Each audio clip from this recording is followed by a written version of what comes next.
Dream 11 cricket धमाका, खेलो दिमाग से। और आज तो वाकई में खेलो दिल से हो गया था जो मुकाबला देखने को मिला। आज नंबर 1 और नंबर 2 टीम के बीच में आखिरी गेंद तक मुकाबला चला। एक रोमांचक मुकाबला जिसको दिल्ली कैपिटल जीतने में कामयाब हुआ और अब वो नंबर 1 पर भी पहुंच गया है। 3 विकेट की जीत मिली है और आपके सामने लक्ष्य था सिर्फ 137 रनों का। आपको बता दूं, थोड़ा सा ब्यौरा मैच का दे दूं, उसके बाद हम अपने एक्सपर्ट्स के पास चलेंगे। एक ताबड़तोड़ यहां पर पैनल आपका इंतजार कर रही है और मैच का विश्लेषण भी होगा। 136 रन आज चेन्नई सुपर किंग्स ने पहले बल्लेबाजी करके बनाए, क्योंकि टॉस जीतकर दिल्ली कैपिटल्स ने गेंदबाजी करने का फैसला किया और उसके बाद 136 पर रोकने के बाद सिर्फ छोटा सा एक टारगेट था, लगा शायद दिल्ली कैपिटल्स इस मैच को आराम से जीत जाएगा, लेकिन ऐसा था नहीं। इस मैच की असली कहानी यह थी कि यह पूरा एक जबरदस्त रोमांचक मैच हुआ, आखिरी तक यह मैच गया और एक बॉल बचते यहां पर दिल्ली कैपिटल्स ने किसी तरह इस मैच को जीता, अपने नाम किया और अब टेबल में टॉप पर भी चले गए। तो यह भी कहना होगा कि गुरु गुड़ तो चेला चीनी यहां पर, क्योंकि आज मुकाबला धोनी और उनके चेले जो हैं ऋषभ पंत के बीच भी मुकाबला था। बर्थडे बॉय भी थे और अपने आप को एक तोहफा भी उन्होंने दिया है। तो ये तो है मैच का ब्यौरा और बात करेंगे काफी ऐसे परफॉर्मेंसेस है जिस पर हम बात करेंगे। लेकिन वन्नी पाजी, क्या कहेंगे सीएसके की इस हार की वजह क्या रही? जो नंबर 1 पर थी, इतना अच्छा परफॉर्मेंस कर रही थी, क्योंकि देखकर ऐसा लगा नहीं कि सीएसके जो थी कॉम्प्लेसेंट थी या जीतना नहीं चाहती थी या बहुत प्रयोग कर दिए। मतलब ऐसा नहीं था कि वो मैच को हल्का ले रही थी, पूरे दमखम के साथ उतरी। नहीं, रन्स कम बनाए, क्योंकि देखिए अगर पहली विकेट जब खोई थी तो 28 पर 1 हुआ था 2.4 ओवर्स में, यानी इस तरह की शुरुआत हुई हो, उसके बाद आप केवल 136 रन बनाएं तो वो कहीं ना कहीं हजम नहीं होता है। वो जो बैटिंग बीच में आके धोनी ने फंसा दिया मैच, उसकी वजह से वो 150, 160 जिसकी जब हम YouTube चैनल पर बात कर रहे थे सभी ज्यादातर की ओपिनियन यही थी कि 160 तक का स्कोर होना चाहिए, वो नहीं बन पाया। अगर 160 होता, मैं कहता हूँ 150 भी होता तो भी बहुत ज्यादा मुश्किल हो जाती। सो जो धोनी के बैट पर बॉल नहीं लग रही वो भारी पड़ गया चेन्नई सुपर किंग्स। बिल्कुल। और मैं अब मन्नीपा जी और आरपी के साथ बैठकर मैच देख रहा था तो धोनी के कप्तानी पर भी मुझे ऐसा लगा कि कुछ ऐसी बातें चल रही थी जिन पर हम बात आपको बताएंगे, आपके साथ भी साझा करेंगे उस बारे में कि कप्तानी के बारे में भी जिक्र करना जरूरी है। लेकिन पहले हम बात करते हैं जीती हुई टीम की।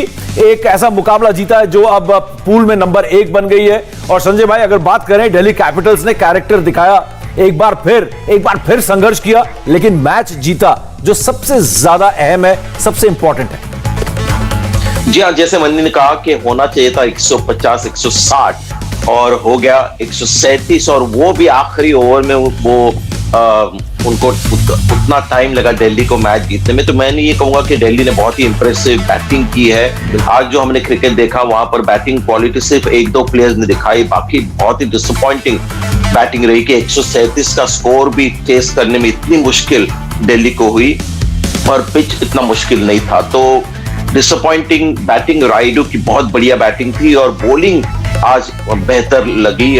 2-3 बॉलर ने बहुत अच्छी गेंदबाजी की, लेकिन बैटिंग बहुत ही डिसअपॉइंटिंग। बिल्कुल। और कार्तिक, इस खराब बैटिंग की वजह क्या है? कि लंबे टूर्नामेंट के बाद क्या खिलाड़ियों पर थकान हावी हो रही है या फिर कोई और वजह है? नहीं, बिल्कुल भी नहीं। थकान की वजह से आप खराब बैटिंग नहीं करते, आप गलत एप्लीकेशन और गलत शॉट सिलेक्शन की वजह से आप खराब बैटिंग करते हैं। गलत वक्त पे गलत शॉट को चुन अगर कोई रहा है तो वो गलत चीज हो रही है। जैसे उस दिन भी मैच फंस गया था जब ऋषभ पंत गलत टाइम पे आउट हुए, आज भी मैच फंस गया जब उन्होंने शॉट लगाया अक्षर पटेल के खिलाफ और जब अच्छा बड़ा चल रहा था। बहुत सारे शॉट जो हैं आज ऐसे वक्त पे दोनों तरफ से जो बल्लेबाजी, जैसे संजय भाई ने कहा, कुछ अजीबोगरीब थी in terms of shot selection. और अगर इंडियन बैट्समैन स्पिनर्स को नहीं पिक कर रहे और ऐसे आउट हो रहे हैं तो फिर थोड़ी ताज्जुब की बात है। पर ये भी है कि कुछ जो डिसीजंस है मेरे को समझ नहीं आया, क्योंकि मेरा अभी भी मानना है ड्वेन ब्रावो भले ही डेथ स्पेशलिस्ट हों, बट अगर आप सीधा ही 16वें 17वें ओवर में आके आप उनसे उम्मीद करेंगे कि वो सारे वेरिएशंस डाल सकते हैं, बॉडी गर्म नहीं रहती। मुझे लगता है कि बीच में 1 आध ओवर उनसे कराना चाहिए, क्योंकि हर बार नहीं हो सकता, 1 आध दिन हो सकता है। फंसे हुए मैच में आके आपको पहली बॉल से यॉर्कर डालना या स्लोअर वन डालना बिल्कुल नहीं होता। और आज बहुत ही उन्होंने भी खराब बॉलिंग डाला। जॉश हेजलवुड ने बहुत खराब बॉल डाला, क्योंकि इतने बड़े इंटरनेशनल बॉलर को अगर आके हार्ड लेंग्स की जगह स्लॉट अगर आप गेंदबाजी करेंगे तो बहुत फर्क पड़ता है। तो 135 भी फंस सकता था। कल हमने देखा 115 बड़ी मुश्किल से बना केकेआर से इसी विकेट पे। और जब स्पिनर्स आज बॉल डाल रहे थे, क्योंकि मैं ग्राउंड पे हूँ, गेंद बहुत रुक के आ रहा था। मैं और मैथ्यू हेडन कमेंट्री कर रहे थे, बहुत रुक रुक के गेंद आ रही थी, शॉट मारने जा रहे थे तो फंस रही थी, तो इतना आसान नहीं था। तो जैसे दोनों ने बोला कि अगर 10-15 रन और बन जाते, जैसे मर्जी हो, जैसे मर्जी, you find the way to get those runs, आज बड़ा इंटरेस्टिंग मैच होता है, सीएसके जीत जाती है। थोड़ा सा धोनी की कैप्टनसी के ऊपर मुझे लग रहा है इस तरह से, जिस तरह से कार्तिक कह रहे थे, हमें भी थोड़ा सा अजीबोगरीब लग रहा था। कहीं उन्होंने इस तरह की चीज़ें की आज मैदान के ऊपर, क्योंकि जब डीआरएस लिया, धोनी अमूमन डीआरएस में गलत नहीं होते, और उन्होंने कहा भी कि मुझे कुछ सुनाई नहीं दिया, उसके बावजूद उन्होंने वो डीआरएस लिया और खो दिया उसे। टीम ने उनको प्रेशराइज किया है, जो भी किया। फिर दूसरी एक और चीज़ जो मैं देखकर हैरान हुआ, और हमारी और आरपी की बात भी हुई थी कि 2 लेफ्ट हैंडर्स बैटिंग कर रहे थे और वो जडेजा से बॉलिंग करा रहे थे। हमने धोनी को ऐसा करते हुए कभी नहीं देखा। हमने हमेशा देखा है कि अगर 2 लेफ्ट हैंडर्स बैटिंग कर रहे हैं तो ऑफ स्पिनर से बॉलिंग कराते हैं और दूसरे छोर से सीम बॉलर से किसी से बॉलिंग कराते हैं, जिस तरह से कार्तिक ने कहा ड्वेन ब्रावो से कराई जा सकती थी, लेकिन वो लेफ्ट आर्म स्पिनर को ले आया लेफ्ट हैंडेड बैट्समैन के अगेंस्ट, जिसके कि मैं इस सोच के बिल्कुल खिलाफ हूँ, क्योंकि मैं लेफ्ट आर्म स्पिनर था, मुझे बड़ा मजा आता था लेफ्ट हैंडर्स को बॉलिंग करने में। सो ये धोनी ने एक जो चीज़ निकाली हुई है कि लेफ्ट हैंडर के अगेंस्ट ऑफ स्पिनर ही बॉलिंग करेंगे, राइट हैंडर के अगेंस्ट लेफ्ट आर्म स्पिनर्स ही बॉलिंग करेंगे, लेकिन आज उल्टा किया। सो प्रॉबेबली वो जो बैटिंग में रन्स नहीं बन रहे हैं, कहीं ना कहीं प्ले करता है, चाहे जितना भी बड़ा खिलाड़ी क्यों ना हो, कहीं ना कहीं प्ले करता है जब आप कैप्टनसी करते हैं। बिल्कुल, हालांकि कार्तिक उंगली उठा रहे थे, लेकिन आरपी काफी देर से सुन रहे हैं यहाँ पर तीनों एक्सपर्ट्स की बात, और एक एक्सपर्ट अभी तक चुप है। लेकिन अगर बात करें धोनी की कप्तानी के अलावा, धोनी इतने बड़े कप्तान है, देखिए क्या हो रहा है यहाँ पर। आरपी की टीम जीती है दिल्ली कैपिटल्स की, ऋषभ पंत की बात नहीं हो रही है, हेटमायर की बात नहीं हो रही, बात धोनी की हो रही है। तो ये है खिलाड़ी का रुतबा, ये है खिलाड़ी का मतलब जो वो होता है ना, स्टैचर जो है इतना बड़ा है कि हारने के बाद उसकी बात हो रही है। लेकिन हेटमायर की तारीफ करनी होगी कि हम लगातार उन पर सवालों के घेरे में थे, आउट ऑफ फॉर्म थे, कंट्रीब्यूशन नहीं था, लेकिन इतनी अट्रैक्टिव, जैसा कि संजय भाई ने भी कहा, बैटिंग अच्छी नहीं हुई, कार्तिक भी कह रहे हैं, मन्नी पाजी भी कह रहे हैं, लेकिन जो वही काम एक बार फिर जो करना चाहिए वो कर दिया, लाइन पार करवा दी।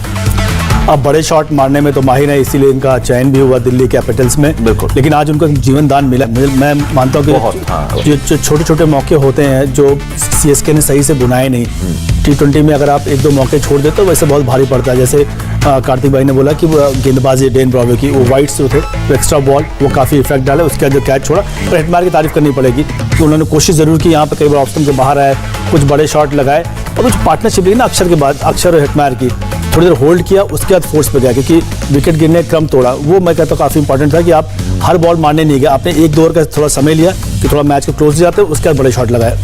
बिल्कुल, और आज हमारे ये जो 4 बड़े चेहरे आप देख रहे हैं एक्सपर्ट, सिर्फ एक से प्रेडिक्शन ली थी मैंने कि कौन जीतेगा आज, और आरपी थे वो प्रेडिक्शन करने वाले कि दिल्ली कैपिटल्स, आपने कहा था कि आज का मुकाबला जीतने वाला है। जी, तालियां तालियां। एक ही से पूछा था, एक ही से पूछा था। और अब संजय भाई जो है, हाँ यस प्लीज संजय भाई, थैंक यू। संजय भाई से बात, अच्छा मुझे लगा कि वो कुछ कहना भी चाह रहे हैं, लेकिन मैं ताली बजा रहा हूँ। बिल्कुल। और अगला सवाल कार्तिक उत्तर देंगे, उन्होंने उंगली ऊपर की थी, उनको बोलना है बहुत जोर से। नहीं, मैं उंगली इसलिए ऊंची की थी क्योंकि उस टाइम पे सेम सवाल मेरे दिमाग में था कि क्यों फिर स्ट्राइक हुआ कि जिस एंड से रविंद्र जडेजा से करवाया था, एक छोर बहुत बड़ा था, तो दोनों लेफ्ट हैंडर्स के लिए वो बड़ा वाला एंड, और फिर दूसरी तरफ से इमीडिएटली वो मोइन अली को ले आए थे, जिसमें आपको आड़ा या ऑन साइड लेफ्ट हैंडर्स के लिए थोड़ा छोटा था, तो ऑफ स्पिनर के खिलाफ, तो इस वजह से वो मैंने उंगली ऊंची की थी, और कुछ। बिल्कुल, तो यहाँ पर तो गुरु पर जो है चेला आज भारी पड़ा, और नंबर 2 की टीम नंबर 1 पर भारी पड़ी और 3 विकेट से जीतने में कामयाब हुआ। एक नजदीकी मुकाबला देखने को मिला। और अब बात करते हैं ड्रीम 11 गेम चेंजर की। हम इंतजार कर रहे थे, हम अपने कंप्यूटर बाबा की, कि कितने देर में वो सारे पॉइंट्स मिलाकर यहाँ पर देते हैं। हारी हुई टीम से है, लेकिन संजय भाई ने सबसे पहले तारीफ भी की थी कि आज रायडू की बल्लेबाजी देखकर काफी मजा आया। 43 गेंदों में 55 रन। तो इस बल्लेबाजी के बारे में ही बात करते हैं संजय भाई। अंबाती रायडू पहले dream 11 game changer, 76 fantasy points और कुल 408 फैंटेसी पॉइंट्स टूर्नामेंट में।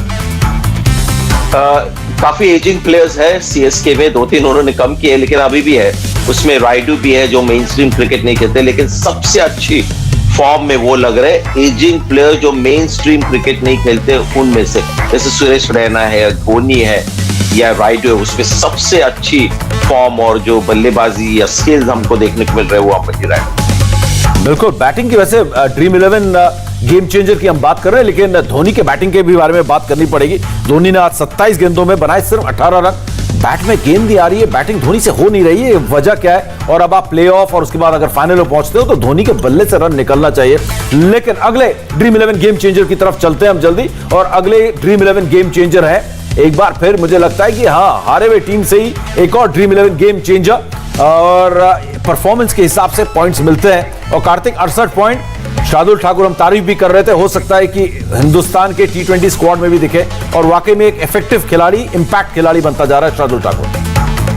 बिल्कुल बिल्कुल सही कहा। कॉन्फिडेंस का गेम है। कभी कभी आपके साथ जो हम हमेशा कहते हैं ना, हवा चलती है तो सब कुछ सही होता है।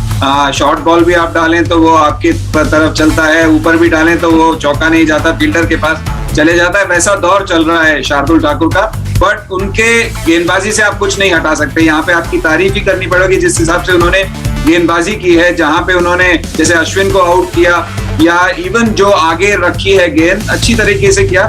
इसी वजह से मुझे और भी थोड़ा लग रहा था कि क्या उनको और बेहतर तरीके से कप्तान यूज कर सकते थे, क्योंकि ऐसे एक विकेट टेकिंग बॉलर अगर आपके पास, या जिसके पास अभी वो गोल्डन आर्म है, उसको क्या बेहतर ओवरों में यूज कर सकते थे, ये मेरे दिमाग में था।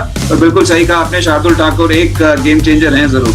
बिल्कुल, लेकिन आज हमने कहा था छोटा बम बड़ा धमाका, ड्रीम 11 के कंप्यूटर बाबा ने निकाला था वो, और हमारे एक्सपर्ट्स बड़े चौके थे, क्योंकि ये जो है छोटा बम तो है नहीं, ये बड़ा बम बड़ा धमाका है, तो कैटेगरी चेंज करनी पड़ेगी। लेकिन अगर बात करें, क्योंकि आप फिर एक बार फिर बड़े जबरदस्त बल्लेबाज थे संजय भाई, अगर बात करें माही के बल्ले से रन निकलेंगे या सूख गए रन? उतने रेगुलरली नहीं निकलेंगे, तो ये तो रेगुलर तो हुआ, एक भी इनिंग्स नहीं देखी अभी तक। जी हाँ, एक छक्का लगा था इस इनिंग के पहले, लास्ट में उसके पहले लास्ट मैच में बैटिंग नहीं, उसके पहले छक्के से एंड किया था उन्होंने। लेकिन देखिए, बहुत ही साधारण और सिंपल सी बात होती है क्रिकेट में कि आपका एक ग्राफ होता है, आप प्राइम में होते हैं, आपका कॉन्फिडेंस बहुत बढ़िया होता है। अभी धोनी जो है थोड़े निचले ग्राफ पे है, और ये इससे हमें हैरान नहीं होना चाहिए, क्योंकि इतना अब ये एक रियलिटी जो हमारे सामने आ रही है कि धोनी अपने प्राइम में नहीं है। तो ऐसे इनिंग जो पहले धोनी खेलते थे, मैच जिताते थे, वो बहुत कम देखने को मिलेंगे। पिछले साल कम थे, उसके पहले साल थोड़े से ज्यादा। तो ये बिल्कुल जो क्रिकेट का लॉजिक चलता है ना एजिंग प्लेयर के साथ, वो हो रहा है। तो आज तो बहुत सारे कारण होते हैं, अगर आप लिस्ट निकालें किन कारणों की वजह से एक टीम जीती है, हारी है, तो सबसे नंबर 1 कारण जो मन्नी ने कहा वो है धोनी की बैटिंग के इंपॉर्टेंट फेज में मैच को फंसाया, और 150 और 160 का जो स्कोर एक्सपेक्टेड था और 137 बना, वो धोनी की वजह से। और उसके बाद जो भी हुआ उसके और भी कारण थे, लेकिन मेन शायद मुझे लगता है कि वो सीएसके के खिलाफ गया वो। बिल्कुल, और बात हो रही है आज जो मुकाबला जीता है 3 विकेट से दिल्ली कैपिटल्स ने, नंबर 1 टीम आईपीएल के पूल में चेन्नई सुपर किंग्स के खिलाफ, जहां पर अब नंबर 1 पर चली गई है दिल्ली कैपिटल्स और नंबर 2 पर आ गई है चेन्नई सुपर किंग्स। लेकिन नंबर 3 पर भी जा सकती है अगर यहां पर, जैसा कि यहां पर अभी मनीपा जी बोल रहे थे, रॉयल चैलेंजर्स बैंगलोर अपने आखिरी दोनों मुकाबले जीत जाते हैं तो टाई होगा 20 पॉइंट्स पर। उसके बाद नेट रन रेट ये फैसला करेगा कि नंबर 1 नंबर 2 कौन है इन दोनों में से। लेकिन आज के मैच के अगले ड्रीम 11 गेम चेंजर की तरफ हम जाएं, एक छोटी सी बात यहां पर कर लेते हैं। चलिए, अब आ गया तो पहले अक्षर पटेल की बात कर लेते हैं। आरपी, अक्षर पटेल को कम से कम एक बात तो है कि अक्षर पटेल और हेटमायर को एक कहीं ना कहीं एक बात तो सीखनी होगी कि रनिंग बिटवीन द विकेट्स भी बहुत जरूरी है, जो आज इनके बीच अच्छी नहीं दिखी तालमेल। लेकिन बात यहां पर अगर बात करें, गेम चेंजर तीसरे अपनी शायद गेंदबाजी की वजह से यहां पर चुना गया। नहीं, बिल्कुल गेंदबाजी वजह से चुना गया। इन्होंने विकेट लिए, 2 विकेट लिए मेरे हिसाब से, और बल्लेबाजी बहुत अच्छी करते। मैंने इनको देखा गुजरात के जब खेल रहे थे, काफी बड़े बड़े शॉट लगाते, ऐसा देखने को मिला नहीं अंतर्राष्ट्रीय क्रिकेट में। बिल्कुल, और खासतौर से आईपीएल में भी हमें उम्मीद रहेगी कि एक बड़े धमाकेदार पारी भी खेलेंगे बैट से। गेंदबाजी बहुत बढ़िया कर रहे हैं, फ्लाइट्स दे रहे हैं और अच्छी रणनीति के साथ गेंदबाजी कर रहे हैं। बिल्कुल, एक छोटा सा जवाब यहां पर कार्तिक आपसे, क्योंकि आप दुबई में हैं। हालांकि मेरे प्रोड्यूसर ने कहा कि वक्त खत्म हो गया है। डीसी दिल्ली कैपिटल्स कितनी बड़ी फेवरेट हम माने इस जीत के बाद? देखिए, उनको फेवरेट मानना पड़ेगा, क्योंकि लास्ट ईयर अगर आपको याद होगा फाइनल में हारे थे। कभी कभी कुछ बड़े प्लेयर्स, बड़े कैप्टन्स ना हारना पसंद नहीं करते। विकी पॉन्टिंग उनके कोच हैं, मुझे काफी श्योर है क्योंकि उनके साथ खेला हूं।